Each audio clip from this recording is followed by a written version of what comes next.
Dici Santa Margherita o Portofino e pensi al turismo, alla ricchezza, al benessere, eppure la crisi morde anche qui. Nonostante la popolazione sia in costante calo, i bisogni delle persone in difficoltà sono diventati più complessi. Ne sanno qualcosa le moltissime associazioni di volontariato e gli enti di carità legati alle parrocchie che hanno incontrato il vescovo a San Lorenzo della Costa nell'ambito della visita pastorale, un autentico patrimonio per la città che fa fronte attraverso molteplici iniziative soprattutto al bisogno primario, quello dell'accoglienza.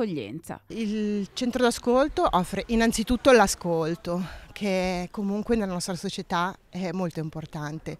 perché in generale non si è tanto più abituati ad ascoltare e quindi soltanto il fatto di sedersi e guardarsi negli occhi ed essere ascoltati ed ascoltare, perché è un arricchimento reciproco, non è solo chi viene e ha un bisogno che si arricchisce, ma noi stessi che facciamo il turno abbiamo la possibilità di crescere. Il bisogno alimentare è sempre più evidente anche a Santa Margherita, dove la risposta arriva dalla mensa dei frati, dal banco di solidarietà e da Pane Nostro. Era nata parecchi anni fa nella parrocchia di San Siro per aiutare le persone senza fissa dimora che venivano tutte le mattine a prendere qualcosa per potersi sostentare.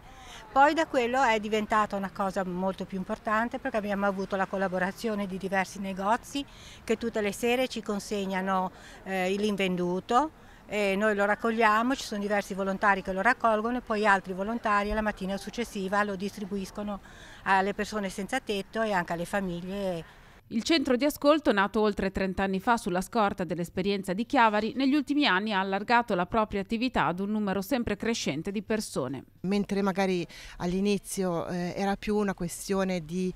povertà, appunto di senza tetto, di persone che non avevano un'abitazione, così adesso si sta molto allargando il bisogno alle famiglie, proprio per la perdita del lavoro, per magari anche separazioni dolorose, insomma, ecco, si sta allargando, ecco, la richiesta in tanti sensi.